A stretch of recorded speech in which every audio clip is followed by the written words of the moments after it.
Fala, Matheus, tudo bem? E aí, professor, tudo bom? Boa tarde. Boa tarde. Então, vamos lá. Deixa eu só ver um negócio aqui.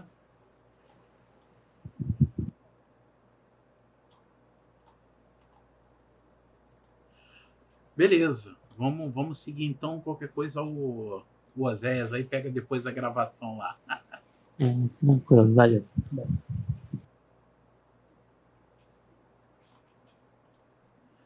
Então vamos lá. Então a gente terminou aquela parte de cinética do nosso curso, né? E agora a gente começa aí na nossa parte de preparo de catalisadores, né? É óbvio, né? Não precisa nem uma introdução muito grande para isso, né? É importante a gente saber as melhores maneiras, né? As maneiras mais difundidas na literatura de se preparar catalisadores e como isso vai influenciar nas propriedades dele, tá? Então vamos lá. Preparo de catalisadores. Então, né, primeira coisa que a gente tem que estar ciente quando a gente está preparando um catalisador é saber qual é o objetivo, né? O nosso objetivo dentro desse preparo.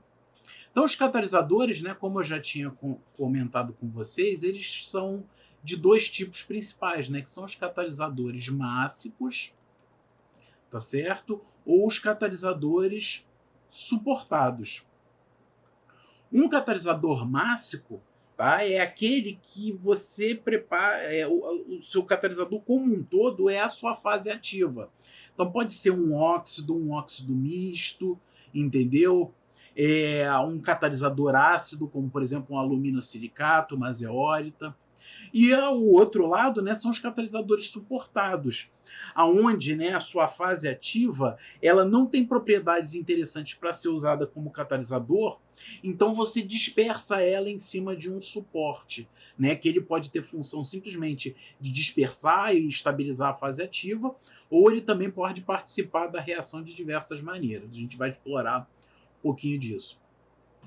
Então, catalisadores mássicos, né? Qual é o nosso objetivo? Preparar um sólido com a maior área específica possível dentro das limitações de distribuição de tamanho de poros e resistência mecânica. Se for um óxido misto, por exemplo, preparar um sólido com a distribuição homogênea dos óxidos constituintes. Tá? Então, por exemplo, um óxido misto, né, a atividade catalítica ela está relacionada na interação entre as duas fases óxidas. Então, daí essa importância da distribuição homogênea. Catalisadores suportados, né? Preparar um suporte dentro das mesmas características mencionadas no item anterior, ou seja, o suporte é que vai dar, né, a grande parte da área do catalisador, ele que vai definir resistência mecânica, ele que vai definir porosidades, tá? E em cima desse suporte, a gente vai adicionar uma fase ativa. E nesse caso, o nosso objetivo é obter a fase bem dispersa, em nível adequado de interação com o suporte e resistente à sinterização. Lembrando, né, sinterização é a coalescência de partículas, né, pequenas formando partículas menores. Então, por exemplo, se você tem um catalisador de um metal nobre, né, quanto menor for as suas partículas de metal, maior vai ser a área exposta daquele metal. Sendo que se você trabalhar a alta temperatura durante muito tempo, às vezes tem influência também da atmosfera reacional, essas partículas elas podem começar a coalescer, né, e formar um grande tijolão de metal que tem a atividade catalítica intrínseca mais baixa, né, porque ele tem menor exposição de sítios ativos. Então, né, as operações, né, mais importantes envolvidas no preparo de um sólido catalítico. Então, primeiro a gente tem, né, a precipitação, né, do sólido, né, a gente chama de coprecipitação quando tem mais de uma, ou gelação, né, se a gente estiver utilizando como rota sintética, né, uma rota coloidal. Envelhecimento, tá? O envelhecimento ele favorece o aumento do tamanho de partícula, principalmente importante em suportes, favorece resistência mecânica, tá? Tratamento hidrotérmico, então, por exemplo, você pode queimar precursores, né, carbonáceos utilizados na síntese, por aí vai. Lavagem, filtração, secagem, moldagem, tá? Moldagem já está muito associada, né, ao reator industrial e aquela forma do catalisador para utilização no reator, tá? Mesmo em catalisador, entretanto, né, mesmo em catalisadores de laboratório, às vezes é interessante a gente como é que se diz? Regular tamanho de partícula. E nesse caso a gente faz a própria moldagem no laboratório. Calcinação, né, por exemplo, se você está trabalhando com uma síntese de um carbonato, né, de uma precipitação, né, através de um carbonato, você calcinar isso para eliminar CO2 e levar à fase óxida, que é o mais comum de ser a fase ativa, né, ou o suporte para um catalisador. Incorporação de fase ativa, no caso de um catalisador suportado, e tratamentos de ativação. Tá? Por exemplo, num catalisador suportado, né, você incorpora o seu metal através de íons solúveis daquele metal. Então, uma ativação envolveria uma etapa de calcinação, oxidação, né, e uma etapa de redução para levar a forma reduzida dele. Então, precipitação, né, que é um dos primeiros passos aqui. Em geral, o objetivo é obter um sólido com distribuição de tamanho de partícula controlado, isento de impurezas prejudiciais à atividade catalítica. Em geral, né, a gente faz isso em meio aquoso, né, através de um composto insolúvel naquele meio. Hidróxidos, carbonatos são os mais comuns, bicarbonatos também. E em geral, esse precipitado, né, ele se decompõe para formar um óxido do metal ou um óxido misto após tratamento térmico.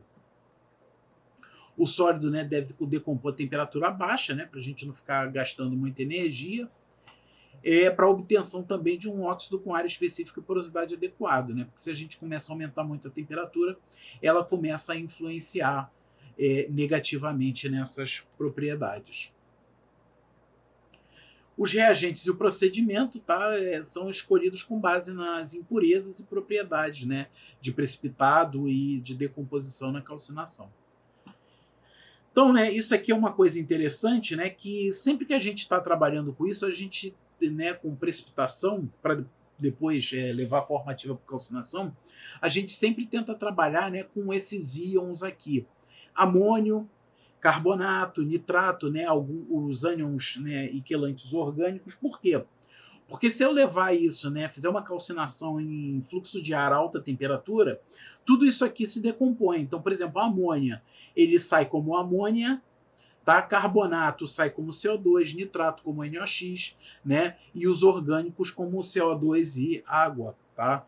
Então, evita de deixar muita impureza no meu suporte ou catalisador. Então, a precipitação, né? A precipitação ela ocorre quando a solução se torna supersaturada em relação a um composto cujos íons estão presentes em solução.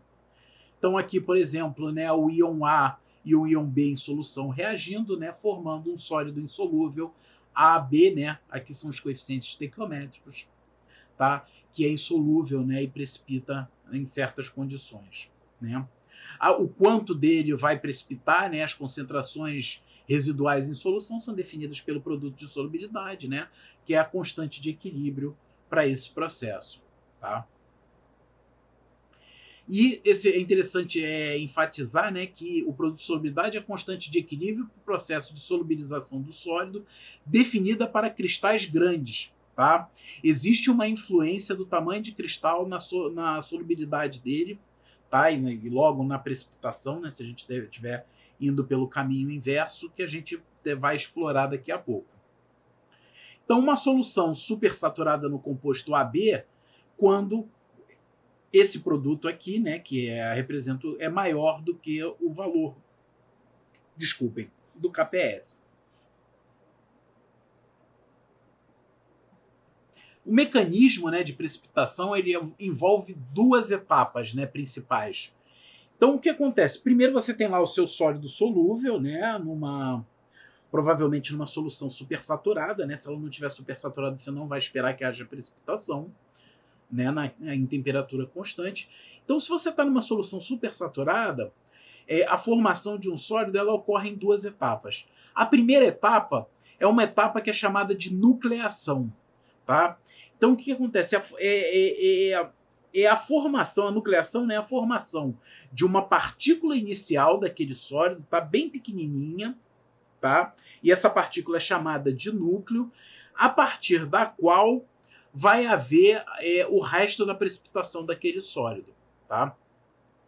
Então, a primeira etapa é a nucleação, a segunda etapa é o crescimento. Então, esses núcleos, né, formados em certas condições, você vai preferencialmente depositar material ali e eles vão crescer formando cristais grandes, né, os cristais macroscópicos que a gente observa. Tá?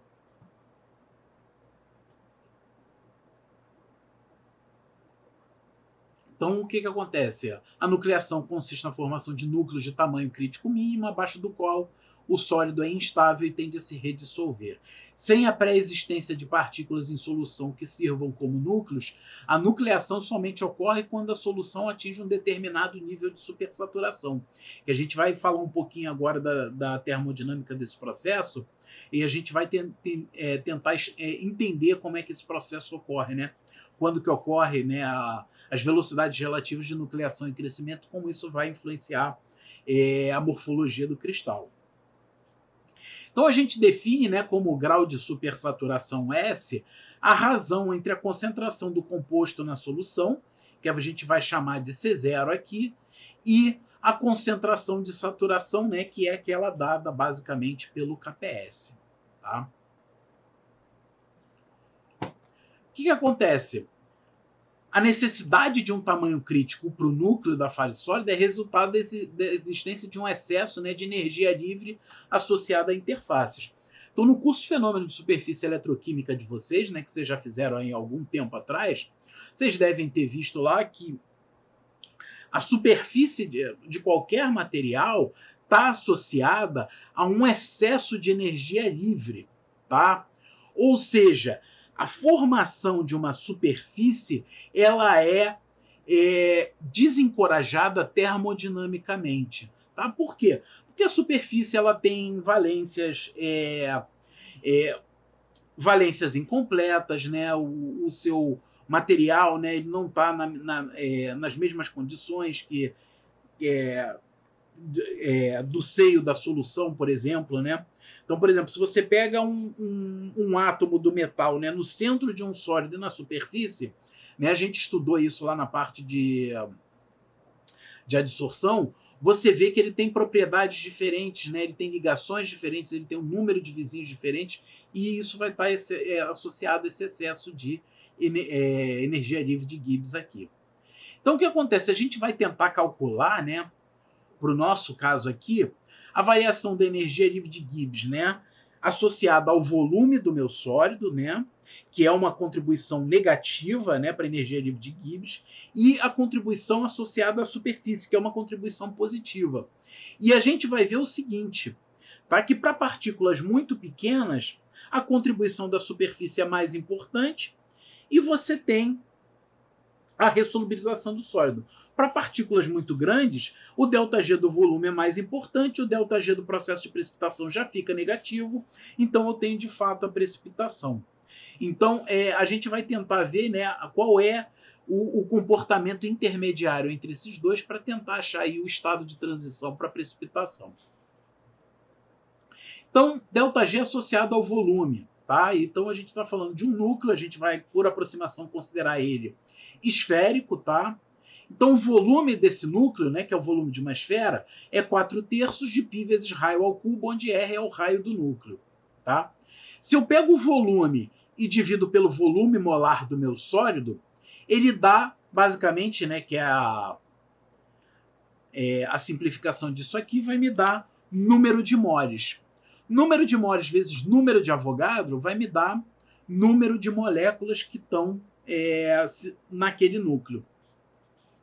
E esse ΔG aqui, I, né, que é o que tem valor negativo aqui, é a variação da energia de Gibbs para a incorporação de cada uma dessas moléculas, né, dessas N moléculas que a gente está calculando aqui no primeiro termo, ao núcleo. Né? Então é a variação da energia de Gibbs. Então, número de moléculas vezes ΔG por molécula vai dar o ΔG total associado ao volume. E a superfície? O ΔG associado à superfície é basicamente tensão superficial vezes a área. A área de uma esfera 4πr ao quadrado, tensão superficial, a gente vai colocar aqui como sendo, né, o valor da tensão superficial daquele sólido. Né? Então, ΔG da superfície, 4πr ao quadrado, gama do sólido. Né? Vale a pena enfatizar, né, que todos esses termos aqui são positivos, né? Daí a ΔG de superfície ser positivo. Então nota, né, que a variação total da energia de Gibbs, né, quando eu precipito, né, um sólido de um determinado tamanho, né, e aí a gente está representando aqui pelo raio R, né, esse ΔG total é uma função do quê? A soma do ΔG do volume mais o ΔG da superfície. O ΔG do volume, que é esse aqui, ele tem uma contribuição negativa e o ΔG da superfície tem uma contribuição positiva. Tá? Se a gente fizer um gráfico, né, a gente observa o seguinte. O ΔG da superfície, né, ele cresce em módulo com um raio ao quadrado. E o ΔG do volume, em módulo também, ele cresce com um cubo do raio. Se a gente pegar principalmente valores menores do que 1 de raio, o que acontece? R ao cubo é menor do que R ao quadrado. Então, se a gente pegar os raios, né, tendendo a zero, né, que é aqui, basicamente nessa região do meu gráfico, a gente vai ver que a contribuição positiva, né, do ΔG de superfície, ela se sobrepuja, né, à contribuição negativa do ΔG de volume. Então, nosso ΔG total aqui, que é essa linha verde, ele é positivo, né, durante toda essa região aqui, até o momento, né, que você tem aí realmente a transição, né, de comportamento, né, que eu passo por um raio máximo, né, que é por um máximo, né, no ΔG, que é chamado de raio crítico de precipitação, e a partir daí o que acontece? O meu ΔG se torna, né, decrescente e negativo. Então, qual é o limiar de comportamento aqui? O limiar de comportamento ocorre nesse máximo aqui, que é representado pelo raio crítico. Abaixo do raio crítico eu tenho a ressolubilização do núcleo, acima do raio crítico eu tenho a precipitação e o crescimento daquele núcleo sendo favorecidos termodinamicamente. Tá? Desculpa. Então o que acontece? Se eu olhar aqui, né, eu tenho uma curva de ΔG em função do raio, eu posso colocar, né, que o meu ΔV, assumindo, né, uma teoria do estado de transição, por exemplo, né, eu posso colocar que o meu ΔG de ativação, né, que eu represento por esse símbolo aqui, ele vai corresponder ao máximo daquela curva de ΔG desses raios. Tá? E eu posso obter o valor dele por simples derivação, né? Ele é um ponto de extremo, é um máximo da curva. Eu posso derivar isso aqui, essa expressão, igualar a zero para poder achar o meu ΔG de ativação. Então, derivando, né? Eu vou ficar com 4πr ao quadrado, né? E aí, como eu estou na derivada igual a zero, o meu raio é o raio crítico. 1 sobre volume molar, Na ΔG, mais 8πr, raio crítico de novo, tensão superficial. Né? Então essa expressão aqui, né, que ocorre quando eu estou no meu ΔG de ativação, eu posso tirar dela o valor do meu raio crítico, que vai ser 2 gama volume molar sobre N ΔG de incorporação. E se eu substituir esse raio crítico aqui na minha expressão do ΔG, eu consigo o meu ΔG de ativação, que vai ter, né, essa expressão grandinha aqui. Tá certo? Eu posso simplificar isso, né, e chegar ao valor da minha expressão de ΔG. Tá? Então, né, se a gente tiver que o ΔG, né, de incorporação de uma molécula é menos kT Ln do grau de supersaturação, e vamos voltar lá para trás para a gente pegar o que é o grau de supersaturação. Grau de supersaturação é concentração na solução dividido pela de saturação. Então, o que acontece? Para a gente ter precipitação, a concentração na solução tem que ser sempre maior do que a concentração de saturação. Isso implica, né, que o nosso S ele é maior do que 1, tá? Então, o ln de S é positivo, eu fico menos kT, isso vai ficar negativo, o meu ΔG de incorporação de uma molécula é negativo. Então, se eu substituir esse ΔGI aqui na expressão do ΔG de ativação, eu tenho uma expressão do ΔG de ativação em função, né, do meu grau de supersaturação da solução. O que acontece? Eu posso, né, agora, se eu tenho o meu ΔG de ativação, eu posso utilizar a teoria do estado de transição para conseguir determinar a minha taxa de formação de núcleos, né, que é um fator termodinâmico.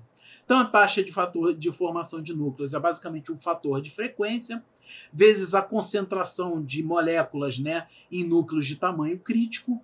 E eu posso, né, isso aqui também sai da teoria do estado de transição, determinar a concentração, né, de moléculas no estado de transição, como C, jogo da velha, igual a C0, é elevado a menos ΔG de ativação sobre kT. Fazendo essa substituição, eu chego a essa expressão aqui para velocidade, né, taxa de nucleação, né, em moléculas por volume e tempo. E aí eu posso fazer um gráfico. Isso aqui é a taxa de nucleação em função do grau de supersaturação. Nota, né, que isso só faz sentido, né, a partir do S igual a 1. S menor que 1, a minha solução não está supersaturada, eu não tenho precipitação. Para S maior que 1, a minha curva, né, de taxa de nucleação contra o grau de supersaturação, ela tem esse formato aqui aproximadamente, né, sigmoidal, aonde, né, o meu grau de supersaturação crítico, né, ele está nessa inflexão aqui. Então, essa é a taxa de nucleação. Mas e o crescimento, né, desses núcleos? Porque o que acontece? A formação do sólido ela envolve a nucleação e o crescimento. Se eu tiver nucleação muito rápida, eu tenho muito núcleo e núcleo pequeno. Então eu formo partículas pequenas. Se eu tiver o crescimento muito rápido, eu tenho poucos núcleos e eles crescem muito. Então eu tenho poucas partículas e partículas grandes. Então é interessante a gente comparar, né, a taxa de nucleação com a taxa de crescimento.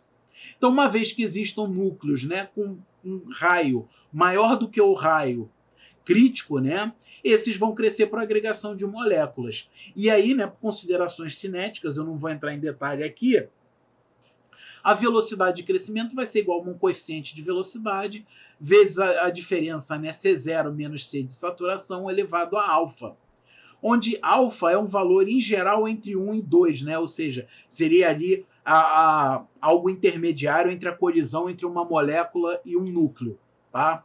Então seria, se você tivesse a colisão entre duas moléculas, o alfa estaria tendendo para 2, né? Dois núcleos, o alfa estaria tendendo para 1. Então, entre uma molécula e um núcleo é basicamente um intermediário entre isso, tá? E eu posso também fazer isso em função do grau de supersaturação do meu meio. Se eu plotar essas duas curvas juntas, olha o que acontece.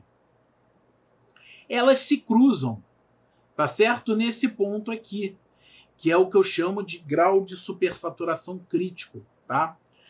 Abaixo desse grau de supersaturação crítico, quem está controlando a velocidade do meu processo é a nucleação.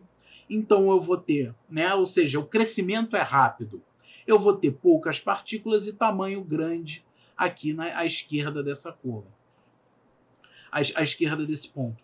À direita desse ponto, o crescimento, né, é mais lento. Ele controla a minha velocidade de formação de partículas. Tá? Então, minha nucleação é muito rápida. Eu vou ter o quê? Muitas partículas de soluto e de pequeno tamanho. Tá? Então lembra quando, por exemplo, vocês lá na quantitativa, né, vocês devem ter feito pelo menos uma gravimetria. E qual era a primeira regra da gravimetria? A gente tem que ter um tamanho de partícula grande para facilitar a filtração. Como é que a gente fazia isso? Primeiro ponto, grau de supersaturação baixo, ou seja, era nosso pré-requisito estar nessa região aqui, uma região de baixo grau de supersaturação, para eu formar partículas grandes e essas partículas serem retidas no meu filtro mais fácil. A segunda regra era, depois de formadas as partículas, eu deixava elas envelhecerem. O que é envelhecimento? Solubilização preferencial de partículas pequenas e deposição de material nas partículas que são maiores. Tá certo? Então, de novo, né, naquele ponto, né, eu tinha aquele interesse na formação de partículas grandes. Na catálise, em geral, também a gente vai ter. Por quê? Porque a gente precisa separar esse sólido da solução. Tá? Então, em geral, né, a não ser que seja alguma coisa muito específica, que tenha um motivo muito específico, a gente também vai querer estar interessado, né, nessas partículas grandes. Para quê? Para ter cristais mais bem definidos, ter cristais maiores, né, e poder separar eles mais fácil da solução e ter um meio mais um catalisador mais representativo do que a gente acha que ele é, né? Nota que os defeitos em partículas, né, e impurezas, elas são muito mais comuns nessa região aqui, tá? É uma região de defeitos e impurezas, tá?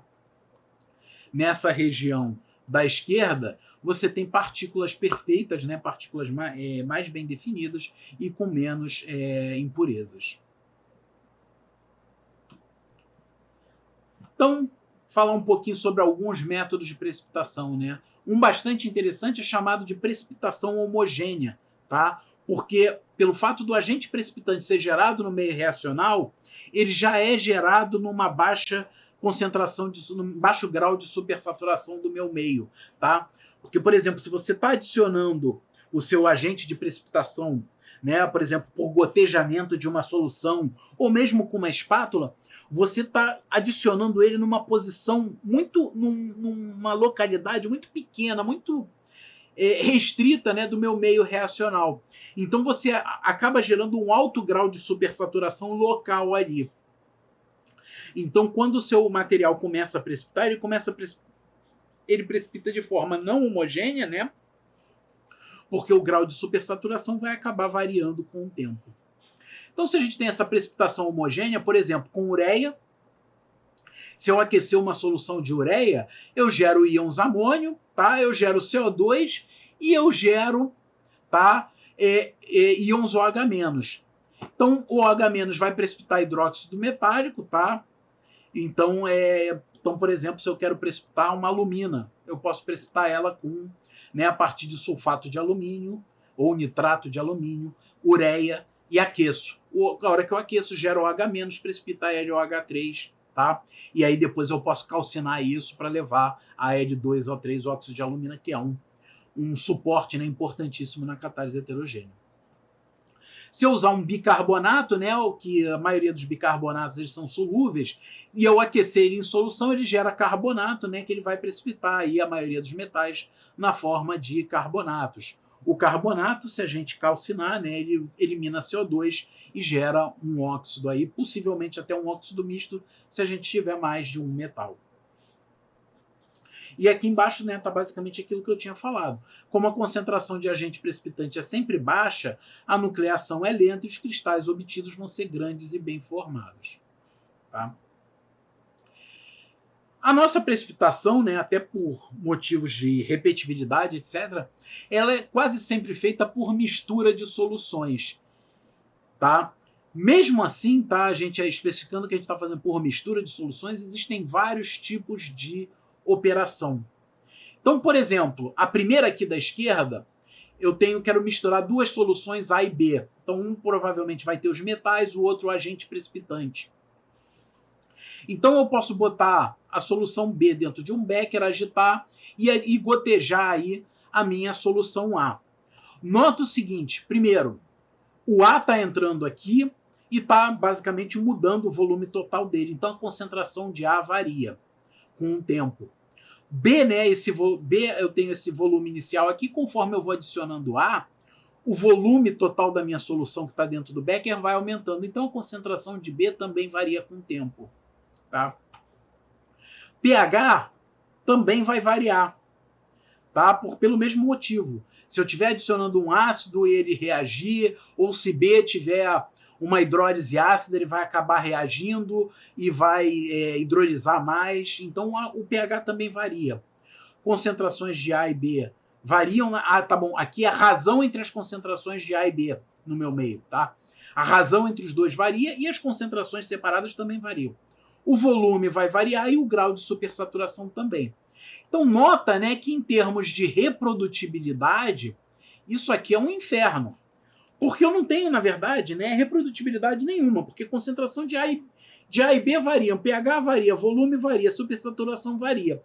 Então, ao longo do tempo em que eu estou precipitando o meu sólido, ele não está precipitando de forma homogênea, ele está precipitando de forma em meio muito heterogêneo, né? Ou seja, lá no comecinho, por exemplo, eu precipitei num pH ácido, depois no final já estou precipitando num pH básico. Lá no comecinho eu estou precipitando num grau de supersaturação baixo, lá no final eu estou precipitando já num grau de supersaturação alta, ou vice-versa. Então isso aqui é um inferno. Segundo modo de operação, eu boto uma certa quantidade de solvente, né, agito e adiciono ao mesmo tempo A e B, tá? E aí com velocidades de adição controladas, eu consigo fazer o quê? Consigo manter constante a razão entre as concentrações de A e B e o pH da minha solução, uma vez que conforme eu estiver entrando com isso, eu posso contrabalancear entrando com isso. Então imagina que B é uma solução de metais, né, que é uma solução ácida, e A é uma solução de hidróxido, que é para precipitar esses metais. Eu posso, né, regulando as concentrações, a velocidade de adição de A e B, eu posso regular o meu pH. Entretanto, né, o volume aqui dentro, né, como eu estou adicionando solução e não estou tirando nada, o volume varia, logo as concentrações, né, as magnitudes das concentrações de A e B variam, supersaturação também varia. Não é o ideal, mas já melhorou bastante, tá? Lá no laboratório a gente trabalha muito com esse método, o segundo método aqui. Ele gera bons resultados, tá certo? Principalmente se você fizer o quê? Você jogar esse volume d'água aqui e botar ele bem alto. Porque quando você bota ele bem alto, você força o grau de supersaturação a ficar num valor bem baixinho. E as alterações de volume são pequenas, variações de concentrações também vão ser pequenas. Tá? Outra coisa que é importante nesse caso aqui, né, é você colocar A e B, né, os pontos de adição dos dois bem separados na solução e uma agitação rápida, tá? Porque se você botar os dois juntinhos ali, localmente você vai ter um alto grau de supersaturação. Então você não quer isso. E por último, né, é um sistema contínuo, onde você tem uma certa quantidade aqui de solvente, você vai adicionando as soluções A e B, né, solução ácida, uma solução básica, por exemplo, e o excesso, né, isso reage, e o excesso, né, de solvente, agora solvente e solução, né, já contendo o precipitado, ele vai sendo escoado aqui pela lateral, né, é um tanque de reação contínuo. Nesse caso aqui, o que acontece? Assim como o anterior, né? A razão entre as concentrações e pH é constante, mas agora o que? O volume eu mantenho constante, porque se esse volume começar a aumentar, ele começa a extravasar aqui pela lateral. Então, meu volume é constante, meu grau de supersaturação é constante, concentração de A e B é tudo constante. Então, assim, de melhor para o pior, o melhor é esse aqui, e o pior acaba sendo esse primeiro aqui. Então isso aqui, lógico, é só uma explicação, mas eu acabei explicando no slide anterior, tá? Supersaturação variável, vou ter cristais de tamanho de cristal não uniformes, tá? Precipitação de diferentes cátions também não pode não ser simultânea. Então lembra, né, se eu quero um óxido misto, né, eu quero o máximo de interação possível entre os componentes daquele óxido misto. Então se eu precipito primeiro um metal e depois do outro, eu não vou ter basicamente um óxido misto, né, do ponto de vista microscópico. Tá? alguma coisa disso, né, pode ser desse problema aqui, pode ser melhorada com o envelhecimento. O que é o envelhecimento? É ressolubilização dos cristais, né, e ressolubilização de cristais pequenos e deposição do material ressolubilizado em cristais que já são maiores. Tá? Então, quando você faz o envelhecimento, você acaba... não vou dizer que resolve, mas melhora muito esses dois problemas aqui. Na operação contínua, você já não tem eles de cara. E aí, né, como eu falei, vem a questão do envelhecimento do precipitado. Consiste em deixar o precipitado em contato com a solução de composição, pH e temperatura especificados por um tempo determinado. Normalmente o que a gente faz é a gente deixa ele em contato direto com a solução de precipitação. Então você precipita, né, o seu material e deixa aquilo lá agitando 2 dias a uma temperatura e pH constante, tá? Principais objetivos: modificar a estrutura cristalina do precipitado, né? Como eu disse, aumenta, né, a cristalinidade, né, que é a perfeição daquele cristal. Alterar a distribuição do tamanho de partículas, uma vez que você ressolubiliza partículas pequenas e aumenta o tamanho das partículas que eram maiores. Tá? Então, só para a gente ter uma ideia, né, a gente falou muito sobre síntese, aí, sobre as várias operações unitárias da síntese. Esse esquema que eu estou mostrando aqui agora é um esquema de preparação de alumina. Então nota, né, como se eu modificar levemente a minha preparação da alumina, eu vou chegar numa estrutura cristalina completamente diferente. Tudo isso aqui é Al2O3, tá? Então vamos lá.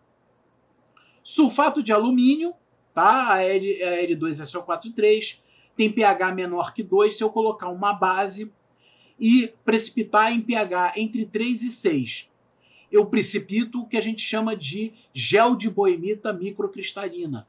A boemita, tá, é uma forma da alumina, tá, uma forma hidratada do óxido de alumínio, que tem essa representação mínima aqui, AlOH, tá certo?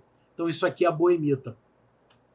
Muitas vezes, quando a gente vai trabalhar com moldagem, tá, a gente sintetiza a boemita, utiliza ela como liga, né, na nossa moldagem, e depois, quando a gente calcina, ela perde água e vira óxido de alumínio. Tá? A boemita, né, ela pode ser calcinada, formando óxido de alumínio amorfo, e se ela for aquecida acima de 1370 Kelvin, ela dá origem à alfa-alumina, tá? Que é a estrutura do corundum, tá? Corundum é a mesma estrutura que tem, por exemplo, no rubi. É uma estrutura, né, de empacotamento denso hexagonal, tá? Do óxido de alumínio. Por outro lado, tá? Eu posso pegar esse sulfato de alumínio agora e precipitar ele num pH um pouquinho maior, entre 6 e 8, tá? E aí, ao invés de eu conseguir o gel de boemita microcristalino, eu consigo o gel de boemita cristalino, tá? Esse gel de boemita cristalino eu posso aquecer a 770 Kelvin. Ele vai dar gama-alumina, tá? Gama-alumina, ela tem estrutura tipo espinério defeituoso, vocês viram isso em química orgânica, tá? Então, basicamente, é cúbico de empacotamento denso, mas você tira diversos átomos lá de dentro, tá? Ela é deficiente, ela tem uma série de vacâncias na estrutura. Então, é uma estrutura defeituosa, né? E ela é extremamente importante na catálise por conta desses defeitos que geram o quê? Geram sítios ácido-base, tá? Então, se você aquece, né, o sulfato de alumínio precipitado entre 6 e 8, ele gera o gel de boemita cristalino, aquece a 770, forma gama-alumina. Se você aquecer a temperaturas mais altas, você vai para teta-alumina, né, que é uma fase intermediária entre a gama e a alfa, e acima de 1370 vai para alfa-alumina. Você pode também produzir alumina a partir de precipitação de aluminato de sódio, tá? Então, se você precipita ele em pH, né, o aluminato de sódio, né, ele ocorre após a precipitação do hidróxido de alumínio, né, que é chamada de gibsita, tá? Aí você continua adicionando base àquilo, para até quando você chega a pH maior que 12, você forma o aluminato, né, que é o AlOH4-, tá? Então, numa solução de aluminato de sódio, se você começar a acidificar ela, né, ou seja, em algum ponto, você vai começar a decrescer, a precipitar de novo o hidróxido de alumínio. Aliás, desculpa, gente, eu falei que o hidróxido de alumínio era gibbsita, não, é baerita, tá? Então, se você acidifica essa solução de aluminato de sódio, entre pH 8 e 11, você precipita o gel de baerita, né, que é o AlOH3, tá? Você pode envelhecer a pH 8, ele vai para o gel de boemita. Se você calcinar ele, ele vai para eta-alumina. Tá? A eta-alumina, você aquecendo, ela vai para delta-alumina e aquecendo mais ainda alfa-alumina. Ou você pode ir para quialumina, alfa-alumina direto. Ou seja, nota, né, como a simples produção de óxido de alumínio, dependendo da onde você parte, né, digamos, do roteiro que você segue, você vai chegar em fases completamente diferentes, né, e com propriedades completamente diferentes da alumina, tá? Em geral, a mais importante em catálise heterogênea é a gama-alumina, por conta da estrutura espinélio, né, e ela ser bastante defeituosa. Né? Ela tem alta área específica, ela tem poros, enfim, ela é a mais utilizada em catálise heterogênea. Por exemplo, né, eu posso trabalhar também com aluminosilicatos amorfos, né, ou seja, precipito um óxido misto desses dois. Então você imagina o seguinte, eu tenho uma estrutura de óxido de silício, né? Então eu tenho basicamente tetraedros de silício 4+, onde cada silício 4+, desculpem novamente, ele vai estar ligado a 4 oxigênios. Tá? Se eu pego um átomo de silício desses na estrutura da minha sílica e substituo por alumínio, nota que eu tenho uma carga 4+ lá, inicialmente, eu estou substituindo essa carga mais 4 por uma carga mais 3 do alumínio. Então começa a sobrar uma carga negativa na minha estrutura do aluminosilicato, né, da sílica alumina amorfa. Em geral, a gente pode, né, ou por troca iônica, ou por metodologia de síntese, fazer com que o cátion, compensando essa carga negativa, né, afinal, quando a gente toca lá no aluminosilicato, ele não dá choque, a gente pode fazer que o cátion, compensando essa carga negativa, seja, por exemplo, um H+. Então você tem um aluminosilicato ácido, tá? Então você pode, né, aluminosilicatos são importantes do ponto de vista, porque são catalisadores bastante ácidos. Se eu envelhecer isso aqui, né, ou adicionar um agente direcionador de estrutura, eu posso partir para a síntese da zeólita. A diferença, né, entre aluminosilicatos amorfos e zeólitas é que as zeólitas elas têm uma estrutura cristalina extremamente bem definida, né, com poros bem definidos, canais bem definidos e aí por aí vai, tá?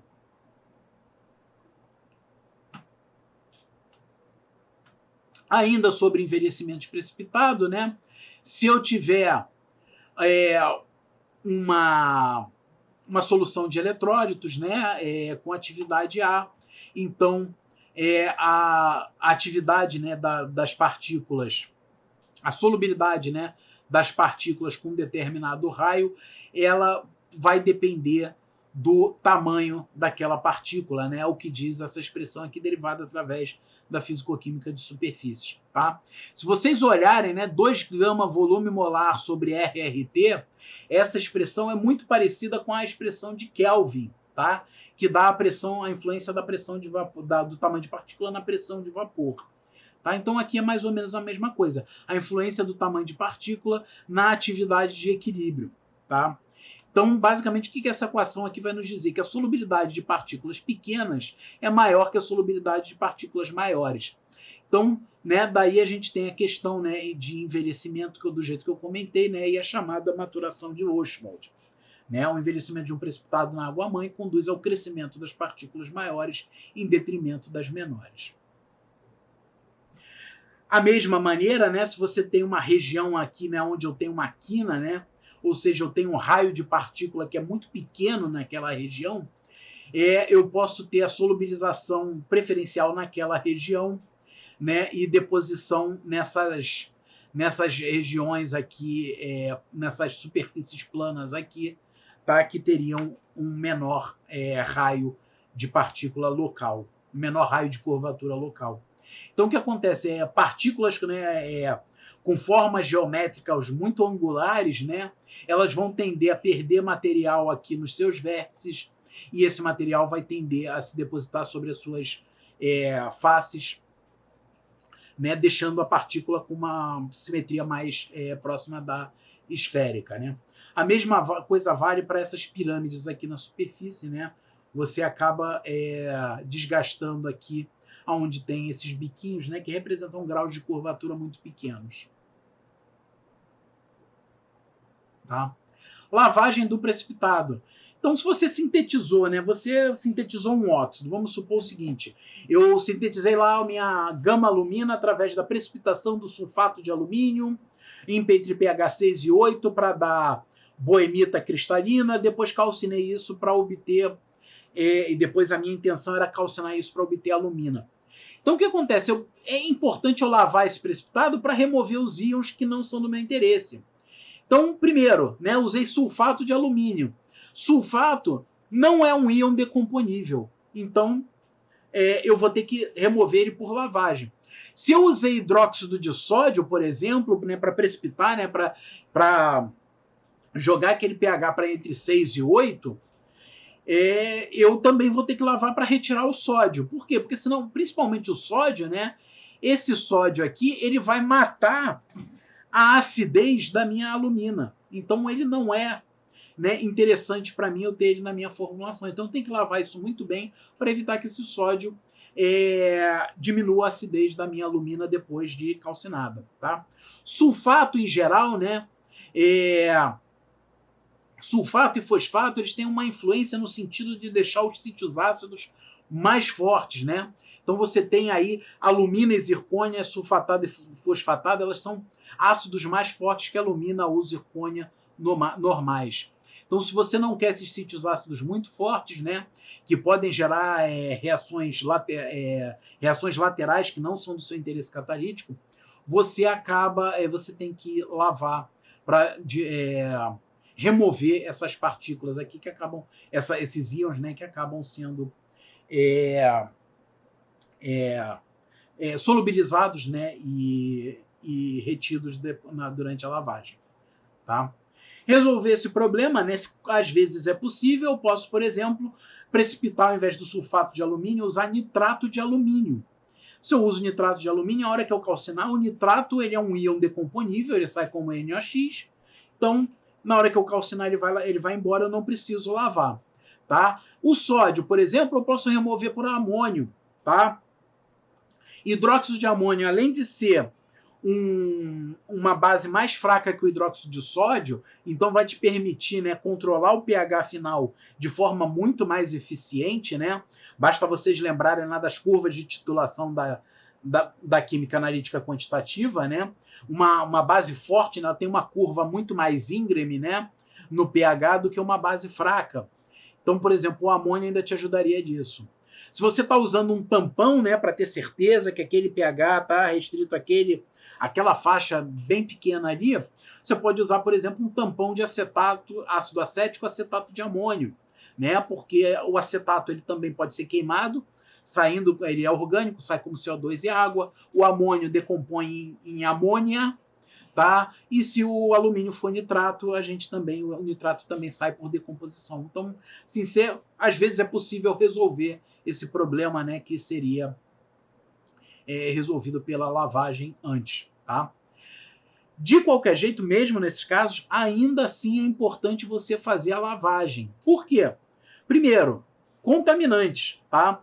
Você está trabalhando com hidróxido de amônio, não te isenta de você ter sódio no seu meio por questão de contaminação, seja de vidraria, de reagente, de água, o que quer que seja, tá? Então, contaminante. E a outra, o próprio amônio, né? O próprio amônio, o nitrato, né? Esses íons decomponíveis, o quanto menos você deixar lá para sair pela decomposição térmica, melhor, né? Porque mais eficiente vai ser o seu processo, tá? Se você deixar muita coisa lá, a sua decomposição térmica ela pode não ser o suficiente para eliminar completamente esses íons, tá? Então depois vocês dão uma lida aqui, mas é um resumo em 2 linhas aí do que eu passei aí, sei lá, 10 minutos falando. Tá? Um dos métodos interessantes de preparo de sólidos é o chamado método Sol-Gel. Tá? Quando você faz uma precipitação direta, você está precipitando um cristal de um sólido. Aquele cristal, né, seja você aproveitando ele daquela maneira ou você calcinando ele para transformar numa fase ativa, né? Aquele cristal, ele em geral vai apresentar uma área específica muito baixa, tá? Porque você está sintetizando uma estrutura cristalina definida, né? Que é uma estrutura cristalina que ela vai ter, como é que se diz? Ela vai ter uma pequena, né? Uma quantidade muito pequena de poros e imperfeições desse tipo. Por outro lado, né? Se eu precipitar, se na hora de eu sintetizar o meu material, né, e precipitar esse material, eu precipitar ele na forma de um coloide, tá? O coloide ele forma uma estrutura sólida densa, tá? Mas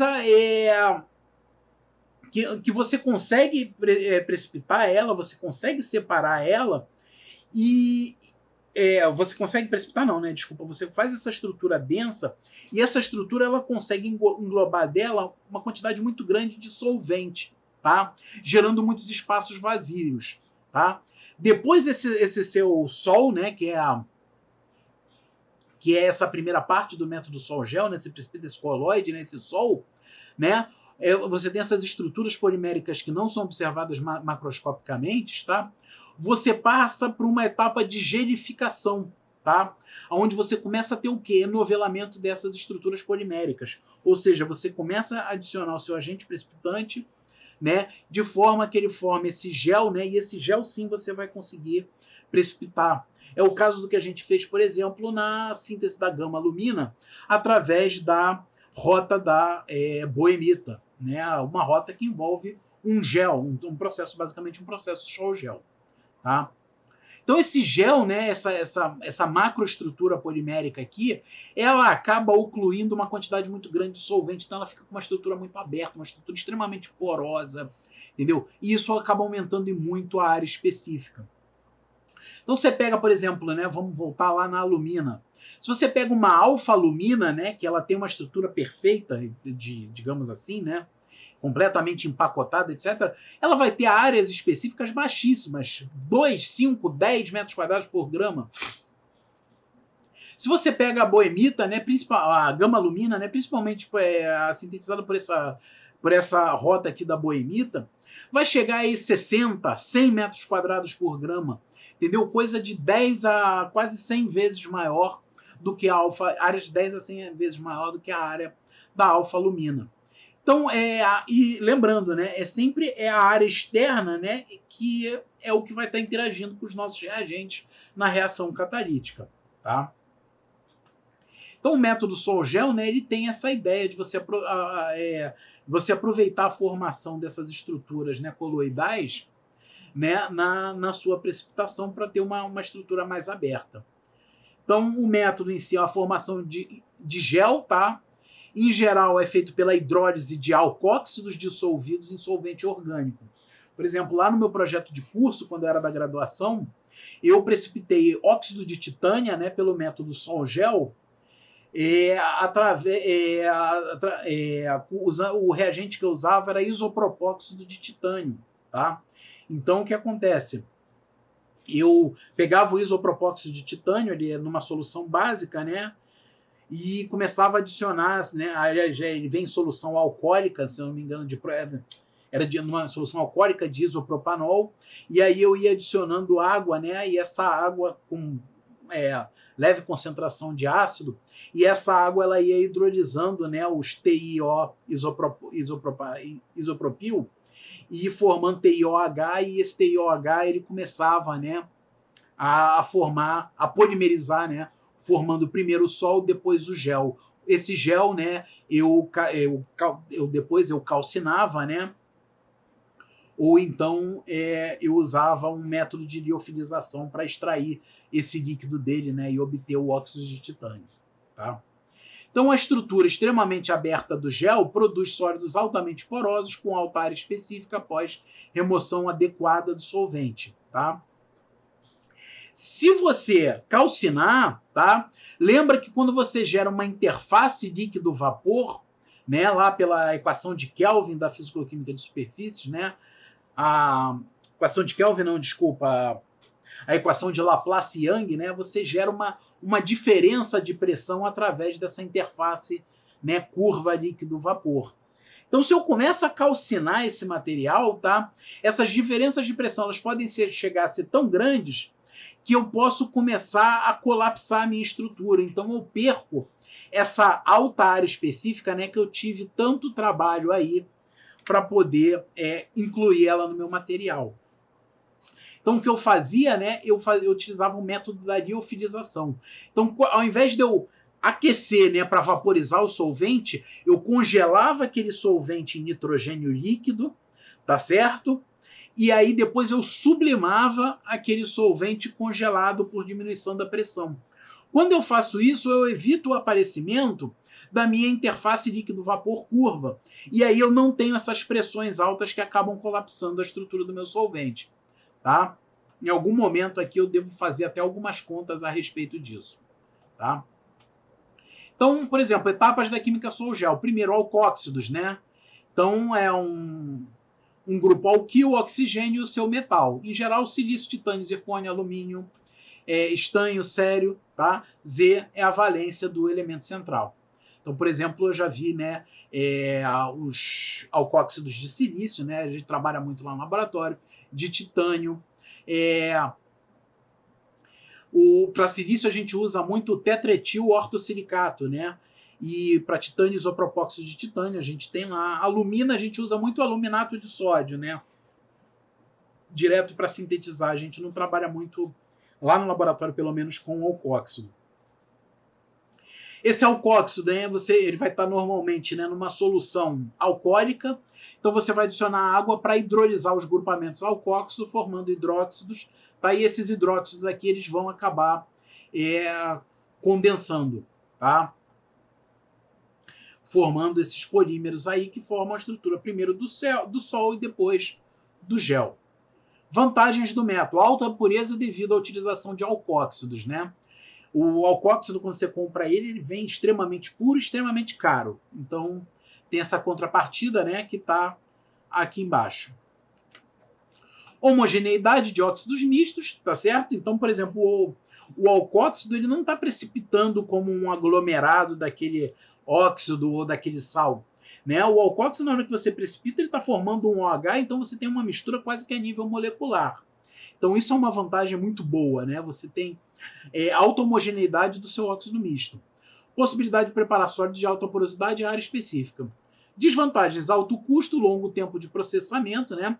Principalmente o problema aí de você ter que utilizar métodos tipo liofilização, que requerem aparelhagem especial, tá? E produção de voláteis, né? Ou seja, você vai volatilizar todo aquele excesso de solvente que fica preso na estrutura do seu gel.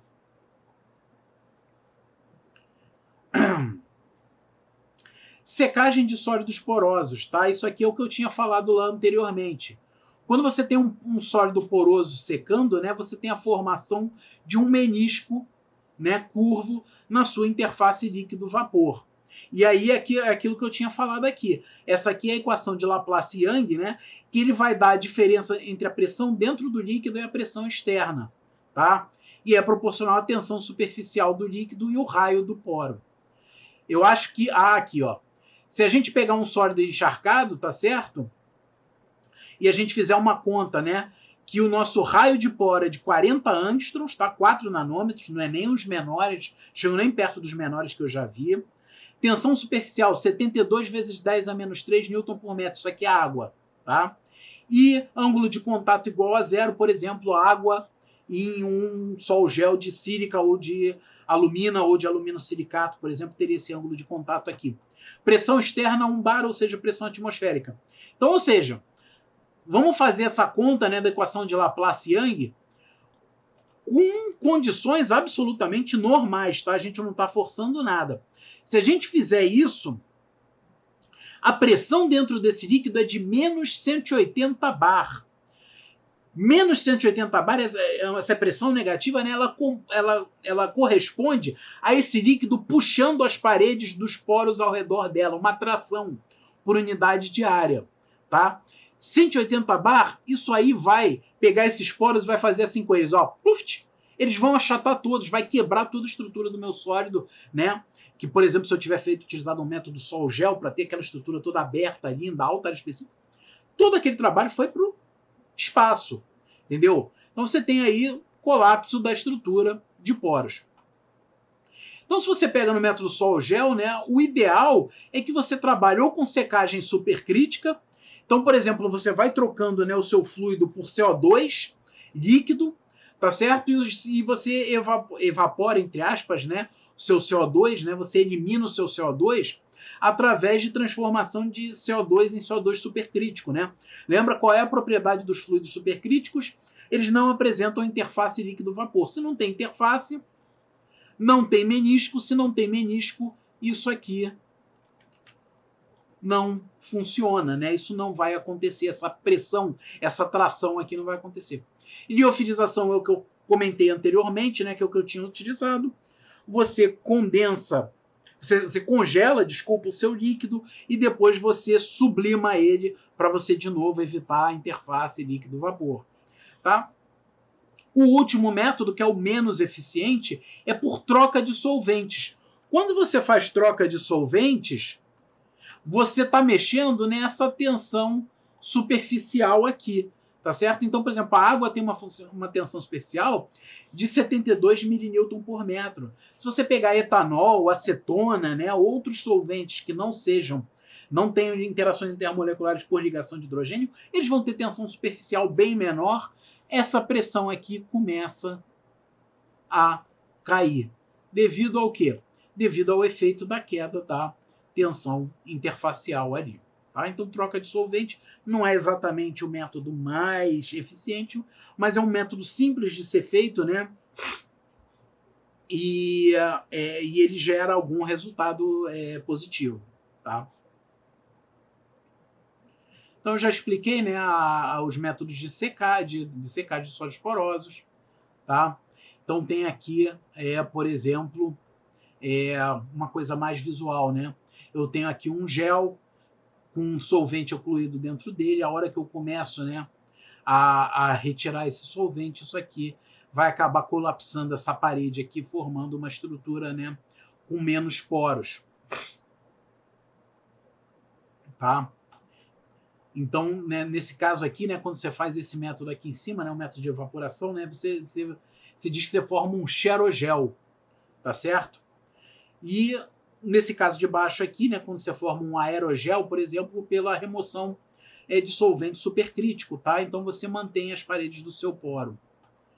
Então olha a diferença de volume, né, do meu aerogel, né, que é esse branquinho aqui, e do meu xerogel, que é esse pretinho aqui, que foi dopado com cobalto, por isso cor preta, tá? Então você tem densidades, né, muito maiores no xerogel do que no aerogel.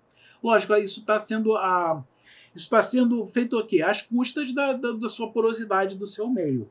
Olha a porosidade aqui do xerogel, 30 a 50%, do aerogel, 80 a 99,8%. Diâmetro médio de poros e área. Olha aqui. Área superficial, área específica, né? Que a gente chama em português. Isso é muito importante. No inglês vocês vão ver muito surface area, né? Que é área superficial. Mas em português a gente chama de área específica ou área superficial específica. Tá? Para o xerogel de 50 a 400 metros quadrados por grama, para o aerogel chegando aí a 1.600 metros quadrados por grama. Tá? Então, a diferença aí de eficiência dos dois métodos. Moldagem, né? São aquelas operações para dar forma, né, aos grãos do catalisador. Então, você pode ter processamento de pasta por extrusão. Como eu comentei antes aí, né, a boemita é muito utilizada como agente extrudante, né? E na extrusão de catalisadores. A gente pode fazer processamento de líquidos, então tem secagem por atomização, spray drying, gelificação, método da gota de óleo. Tá? Ambos esses casos aqui, né, geram partículas essencialmente esféricas. A gente pode também fazer empastilhamento, né, que no caso é mais para processamento de pó, então tem empastilhamento e granulação. Tá? Às vezes você tem material do tamanho de partícula muito pequenininho, você empastilha ele, né, prensa ele bastante, e depois você vai quebrando isso num moinho de bolas, né? Mas aí você quebra menos do que você empastilhou, para você aumentar o tamanho de partícula. Tá? Então você tem esse empastilhamento e granulação aqui, que esse é um processo também bastante utilizado. O que tem que tomar cuidado nesses casos aqui, né, é na resistência mecânica do seu material ao final, né? Isso tem que ser adequado ao tipo de reação que você, tipo de reator que você vai usar. Se você vai usar um reator, né, de leito fluidizado, né, que é aquele que o catalisador está em suspensão no leito catalítico solto, né, andando, você tem que ter uma alta resistência mecânica do seu grão de catalisador, porque senão ele vai quebrar todo e ir embora. Tá? Então, extrusão, né, moagem, classificação, peptização, tá? Por exemplo, você pegar aí uma alumina, né, expor ela a ácido e basicamente você está ressintetizando a boemita. Tá? Extruda a boemita, quando você seca, vira alumina de novo. Calcina. Tá? Proteínas precipitadas, né? Vocês talvez tenham ouvido falar de peptização nesse âmbito, né? Proteínas precipitadas, você peptiza elas para ressolubilizar. Você pode depois reprecipitar de novo, diminuindo a polaridade do meio.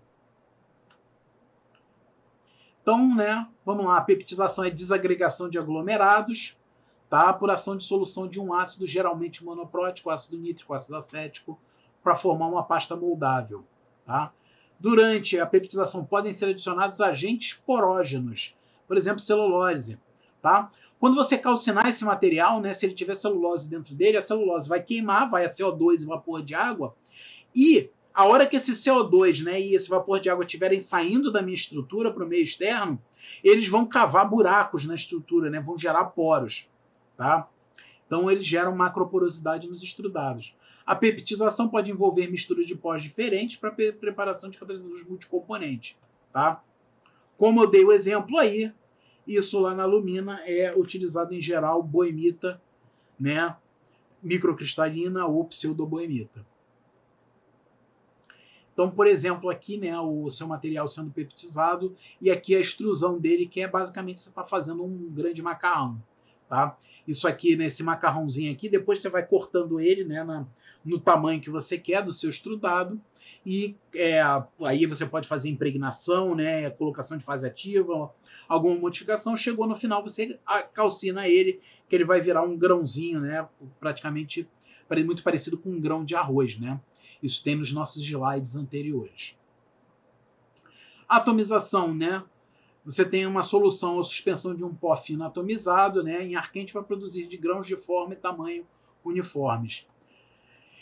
Muito empregada para a fabricação de catalisador para processo em leito fluidizado, por exemplo, processo FCC, né, que é o processo de craqueamento catalítico. Método da gota de óleo: a água presente em gotas de um só ou suspensão de gel é evaporada por percolação numa coluna de óleo quente. Tá? Então, como resultado, se obtém um gel endurecido com grãos em forma de esferas. Tá? Então, isso aqui é o esquema de um spray dryer. Tá? Basicamente, você tem um spray dentro de um lança-chamas. Tá? Então, depois vocês dão uma olhada aqui. Qualquer dúvida, vocês me avisam nesse esquema. Tá? Empastilhamento, né? O pó é alimentado em um molde cilíndrico, tá? Fortemente comprimido para produzir uma pastilha. Em geral, a gente mistura alguns agentes ligantes para conferir resistência mecânica. Tá? Pode ser amido, ácido esteárico, grafite. Tá? Teve uma vez que eu usei nitreto de boro, mas era para uma aplicação, fazer pastilha para uma aplicação em raio-x, né? Que o nitreto de boro ele é essencialmente invisível a raio-x. Tá? Então, dependendo da sua aplicação, você vai usar um ou outro. Tá? Então, são esses agentes ligantes. Os agentes podem servir também como porógenos, por exemplo, amido, né, e ácido esteárico são queimáveis, grafite também, pois produzem gases durante a calcinação. Granulação: tal pó alimentado a um granulador rotatório é umidificado, dando origem a grãos esféricos. Tá? Então, vocês olharem aqui, eu não sei como é que está a qualidade para vocês aí no vídeo, mas tem diversas bolinhas sendo formadas aqui nesse granulador. Tá? Precisa de muita otimização, né, para você tentar uniformizar um pouco o tamanho das bolinhas. Se vocês olharem aqui, né, o range de tamanho aqui está muito grande ainda, nesse caso dessa moldagem que tem a foto aqui. E por último, né, isso aí, tudo que a gente falou, ele serve para o catalisador mássico ou para o suporte, tá? Desculpem. Depois que a gente faz isso, a gente tem que ir lá e incorporar o componente ativo. Então, por exemplo, é uma reação de hidro ou desidrogenação, eu tenho que ir lá agora nesse suporte, por exemplo, de alumina ou de zeólita que eu preparei, eu tenho que ir lá agora e incorporar, né, aquele metal nobre e levar aquele metal nobre à forma metálica, né, para ele poder realmente agir como catalisador. Então, a incorporação dos componentes ativos, ela se dá também por diversas técnicas, né? Então, impregnação, adsorção, equilíbrio, troca iônica, ancoragem, adsorção de fase gasosa, deposição química de vapor, coextrusão, precipitação homogênea, tá? Então, tem vários deles aqui. Como já são 4:12 e eu não vou conseguir terminar hoje ainda a descrição de todas essas metodologias aqui de incorporação de componente ativo, eu vou deixar essa parte para a gente começar aí na quinta-feira. Tá certo? Pode falar. Ô, professor, é que eu estava durante a apresentação, porque aí o senhor falou do método Sol-Gel. Qual que é a maior diferença entre o método Sol-Gel e o de combustão? Porque para mim é quase a mesma coisa, só o que muda é que o senhor falou que aí do Sol-Gel tem que ser em solvente orgânico. É necessário que seja num solvente orgânico? Não, olha só. O Sol-Gel é uma metodologia de preparar o seu sólido, tá? Sim. Depois que você prepara esse sólido, né, seja por método Sol-Gel, tem um método que eu falei, né, de precipitação ou coprecipitação dos metais, etc. Aí, em geral, você vai ter que sempre calcinar, entendeu? Por exemplo, quando eu preparo lá, né, o meu óxido de titânio, né, por método Sol-Gel que eu fazia, eu preparava, ele ficava sob a forma de um TiOOH, né, que é o equivalente de titânio da boemita, né, que eu esqueci o nome dele. Mas, enfim. E aí, o que acontece? Eu tenho que calcinar isso para remover o meu excesso de solvente e ficar com óxido de titânio, que é o que eu quero. Tá? A mesma coisa ocorre, né, quando eu tenho, por exemplo, uma precipitação de um carbonato. Então, sempre no final, né, que eu quero calcinar aquilo para obter o meu óxido. E aí eu tenho que eliminar CO2. Então, em geral, eu sempre vou ter que calcinar. São duas etapas, assim, basicamente separadas. Qual é a diferença? Se eu precipito um carbonato, tá? Eu vou chutar valores aqui, mas são valores que são mais ou menos representativos. Se eu precipitar um carbonato de titânio e depois calcinar ele, tá? Eu precipito meu carbonato de titânio, aí calcino aquele CO2 que sair vai gerar alguma porosidade no meu material, tá? Primeira coisa, a porosidade gerada é do tipo macroporo, ou seja, diâmetro maior que 50 nanômetros, tá? Além disso, a área que eu consigo, né, vamos supor aí 100 metros quadrados por grama, 120 metros quadrados por grama no máximo, é uma área nessa faixa, entendeu? Até 100 metros quadrados por grama, 120 metros quadrados por grama. É uma área representativa, por exemplo, de um método desse. Tá? Se eu pegar agora, por exemplo, o meu método Sol-Gel, aliás, 100 eu já tô estourando, sabe? O mais comum é 60 na faixa 60-40, mas tudo bem. 60 já estou estourando. Se eu pego o meu Sol-Gel, entendeu? Eu pego o meu óxido de titânio, né? Preparo ele agora, né? Sobre a forma, ele fica com aquela estrutura aberta, né? Na hora que eu elimino o solvente do gel, eu vou ter áreas da faixa de 1.600 metros quadrados por grama, tá certo? Além dessa faixa de 1.600, até 1.600 metros quadrados por grama, além disso, né, a porosidade dele não vai ser só macroporo, vai ter micro e mesoporos também. Tá? Vai ter principalmente mesoporos, tá? De 2 a 50 nanômetros. Então você tem uma morfologia da partícula completamente diferente, privilegiando a área, tá? Que é aquele negócio que a gente sempre fala. Quem atua no catalisador é a parte exposta dele, que é medida, né? A gente mede em geral pela área. Então, se ele tem uma área de 1.600 e o outro tem uma área de 100, entendeu? Ele vai ter aí 16 vezes mais atividade que o outro, assumindo que você tem aí, né, seja, por exemplo, um catalisador máximo. Então, a ideia é essa, entendeu? Mas, de novo, é um método caro, é um método como é que se diz? É um método difícil de ser aplicado, tá? Tem tudo para dar errado, né? Aquelas pressões geradas, né? Você viu que elas são altas, né? Então, se você não retirar o solvente direito, você você ainda consegue um material melhor, mas enfim, acaba não compensando muito, né? Certo? Beleza. Mais alguma dúvida aí, Matheus? Não, tranquilo, professor. Tranquilo. Qualquer coisa vocês me avisam aí, então. Tá bom, Aí a gente valeu. segue aí na quinta. A gente começa aí nessa parte de incorporação de componente ativo.